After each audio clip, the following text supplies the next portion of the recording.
Hello दोस्तों, आप सभी का स्वागत है एनीमे की इस दुनिया में। तो इस एपिसोड के स्टार्टिंग में हम देखते हैं कि लॉर्ड एल्बर्ट के साथ मॉन्स्टर हंट में जा रहा था। वो लोग शहर के बीच से गुजरकर बाहर फॉरेस्ट के अंदर जाते हैं, जहाँ लॉर्ड बाहर का नजारा देखकर काफी खुश होता है। आगे फॉरेस्ट से गुजरते टाइम लॉर्ड काफी खुश लग रहा था, जिस पर सिल्फा उससे पूछती है, अरे वाह, तुम तो काफी ज्यादा खुश दिख रहे हो, आखिर बात क्या है? तो लॉर्ड कहता है कि हाँ, क्योंकि मुझे महल से बाहर निकलने का ज्यादा मौका नहीं मिलता है, साथ ही मुझे मेरे इंचांट करे हुए वेपन्स कैसे काम करते हैं वो भी देखना है। उसी वक्त एल्बर्ट सिल्फा से कहता है कि तुम लॉर्ड को एक पल के लिए भी अपनी नजरों से दूर नहीं रख सकती, है ना? जिस पर सिल्फा कहती है कि हाँ, आखिर मैं उसकी टीचर जो हूँ। आगे एल्बर्ट उससे पूछता है कि क्या सच में सिर्फ उतनी ही बात है या तुम्हें उसके लिए कोई और फीलिंग तो नहीं है ना? ये सुनते ही सिल्फा अपनी स्वॉर्ड निकाल लेती है।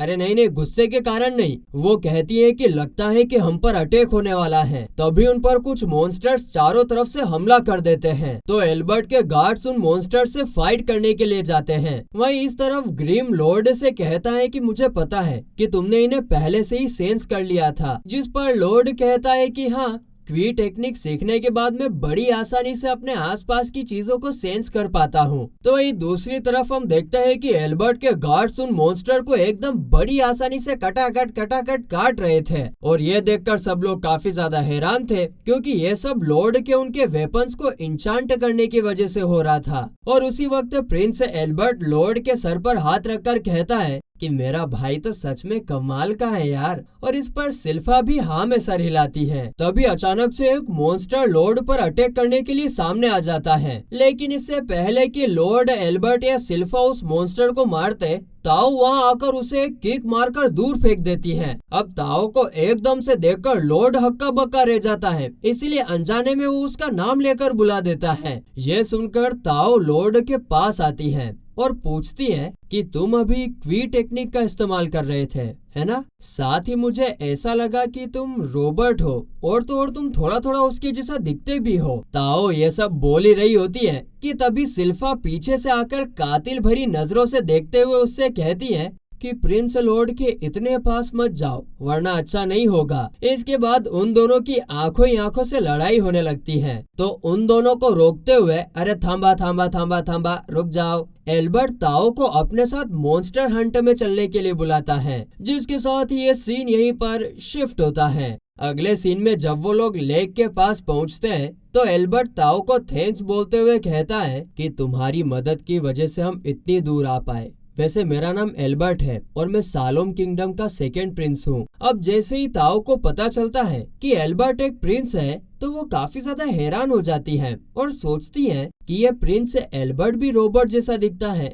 लेकिन उस टाइम मैंने जिसको सेंस किया था वो तो कोई और ही था। तो वहीं इस तरफ लॉर्ड उससे छुपता छुपाता एक टेंट के पीछे खड़ा था और ग्रिम से कह रहा था कि क्वी टेक्निक का इस्तेमाल करना तो मेरे ही ऊपर भारी पड़ गया। इतना बोलकर वो टेंट के अंदर जाता है, तो अचानक से उसका चेहरा सिल्फा के चेस्ट के अंदर घुस जाता है। आगे सिल्फा कहती है कि आज रात वो लॉर्ड के साथ इसी टेंट में रुकने वाली है, जिस पर लॉर्ड उसे मना करने की कोशिश तो करता है, अरे नहीं यार, बिल्कुल भी नहीं। लेकिन सिल्फा कहाँ उसकी सुनने वाली थी। इसके बाद सिल्फा अचानक से आकर लॉर्ड के ऊपर बैठ जाती है और कहती है कि मुझे तुम्हें प्रोटेक्ट करने के लिए तुमसे चिपक कर रहना होगा। ए भगवान, ए प्रभु, बचाओ मुझे। तभी बाहर से ताओ उस टेंट के अंदर आकर कहती है कि मैं यहाँ से रॉबर्ट को सेंस कर पा रही हूँ, लेकिन जैसे ही वो सिल्फा को लॉर्ड के ऊपर बैठी हुई देखती है तो उसके होश ही उड़ जाते हैं। और इसके बाद हम देखते हैं कि सिल्फा और ताओ एक दूसरे से बहस करने लगते हैं, और बस इसी मौके का फायदा उठाकर लॉर्ड पतली गली पकड़कर वहाँ से रफू चक्कर हो जाता है। वो एल्बर्ट के पास जाता है, तो एल्बर्ट उससे कहता है कि सिल्फा तुमसे मिलने के बाद काफी बदल गई है। तो वहीं अगले सीन में ताओ बताती है कि उसे एक श्रिन को ठीक करने का काम मिला है, जो कि सामने के पहाड़ के ऊपर था। जिस पर एल्बर्ट कहता है कि अभी वहाँ पर अकेले जाना खतरनाक होगा, साथ ही तुम्हारे सेंस करने की स्किल कमाल की है, इसीलिए तुम हमारे साथ सुबह तक रुक जाओ। अब इससे पहले कि ताओ को जवाब देती, इससे पहले अचानक उनके ऊपर एक वोल्फ मॉन्स्टर अटैक कर देता है, जो कि काफी ज्यादा खतरनाक होता है। सभी सोल्जर्स उस वोल्फ को चारों तरफ से घेर लेते हैं, पर वो वोल्फ काफी ज्यादा फास्ट होता है। तभी ग्रीम लॉर्ड से कहता है कि मुझे उस श्रीन में कुछ गड़बड़ लग रहा है। तो वहीं इस तरफ अभी प्रिंस एल्बर्ट भी उस वोल्फ पर अटैक करने के लिए सामने आ जाता है और अपनी स्वॉर्ड की पावर से एक मैजिक अटैक करके उसे जलाकर राख कर देता है, जो देखकर लॉर्ड सोचता है कि लगता है कि मेरे किए गए इंचांटमेंट्स काफी अच्छे तरीके से काम कर रहे हैं। तभी ग्रीम लॉर्ड को बुलाकर कहता है कि वो सब छोड़ो, मुझे पक्का लग रहा है कि उस पहाड़ के ऊपर श्रीन में एक डीमन को सील किया गया है। और उसी वक्त हम देखते हैं कि जो वोल्फ जलकर राख बन गया था वो वापस से खड़ा हो जाता है। साथ ही अब उसके पीछे से काफी सारे दूसरे मॉन्स्टर्स भी समन हो गए थे और इसके बाद उसके अंदर से आवाज भी आती है कि तुम इंसानों की हिम्मत भी कैसे हुई मेरे मॉन्स्टर को हाथ लगाने की। इतना कहते ही उस मॉन्स्टर के मुंह से एक डीमन बाहर निकल कर कहता है कि मेरा नाम पजुजू है और मैं एक डीमन हूँ, अभी तुम सबको मेरा आतंक भुगतना पड़ेगा भिड़ू। इतना कहते ही उसके सारे मॉन्स्टर्स अटैक करने के लिए आगे बढ़ते हैं और एल्बर्ट जब एक मॉन्स्टर पर अटैक करता है तो वो मॉन्स्टर दोबारा से रीजनरेट यानी हील हो जाता है। और ऐसा भाई साहब सिर्फ एक ही मॉन्स्टर के साथ नहीं हो रहा था, बल्कि वहाँ पर जितने भी मॉन्स्टर थे उन्हें इंजर्ड करने के बाद वे लोग अगले ही पल हील हो जा रहे थे। तो वहीं इस तरफ लॉर्ड ग्रीम से पूछता है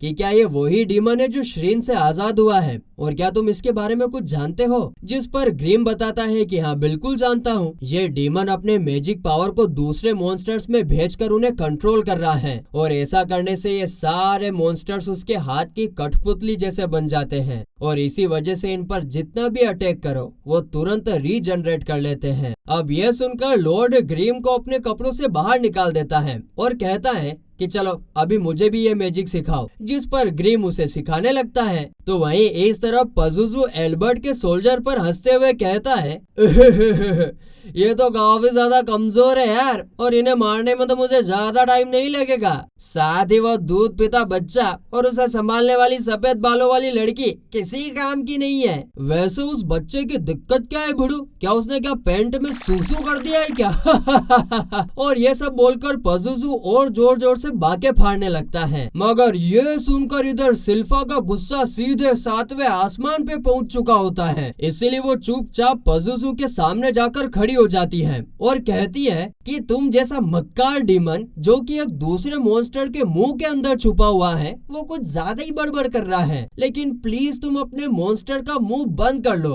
क्योंकि इससे काफी ही घिनौनी बदबू आ रही है। लेकिन इसमें गलती उस मॉन्स्टर की भी तो नहीं है, आखिर उसने अपने मुंह में तुम जैसे सड़े हुए आलू को जो रखा हुआ है और इसीलिए अब मैं तुम्हें मार कर प्रिंस लॉर्ड तक तो ये बदबू नहीं पहुंचने दूंगी। ये सुनकर पजुजू फिर से हंसने लगता है, अरे क्या बात कर रही है रे, मैंने तो सुबह ही कोलगेट किया था।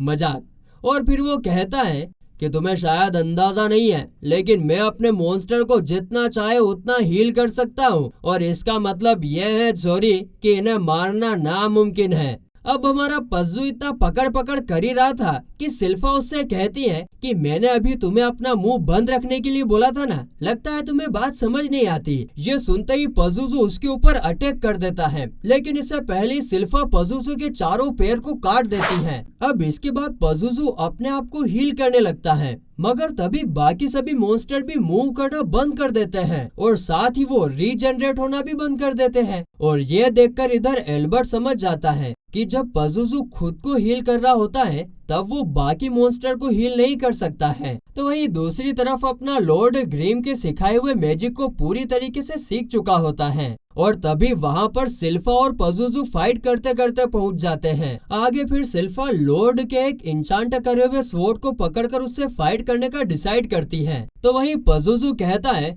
कि भाई आखिर तू जिस बच्चे को इतना बचाने की कोशिश कर रही है उसके अंदर आखिर ऐसा है क्या लगता है मुझे ये जानने के लिए उसकी बॉडी के अच्छे से टोटे टोटे करने पड़ेंगे। इतना बोलते हुए वो सिल्फा का ध्यान भटका देता है और अचानक से उस पर अटैक करके उसे अपने मुंह से पकड़ लेता है। मगर तभी सिल्फा उसके मुंह के अंदर से अटैक करते हुए उसकी बॉडी के टुकड़े टुकड़े कर देती है और साथ ही उस डीमन को वोल्फ की बॉडी से बाहर निकलकर उस पर एक आखिरी अटैक करके उसकी जान लेने वाली होती है। मगर इससे पहले ही ये एपिसोड यहीं पर खत्म होता है।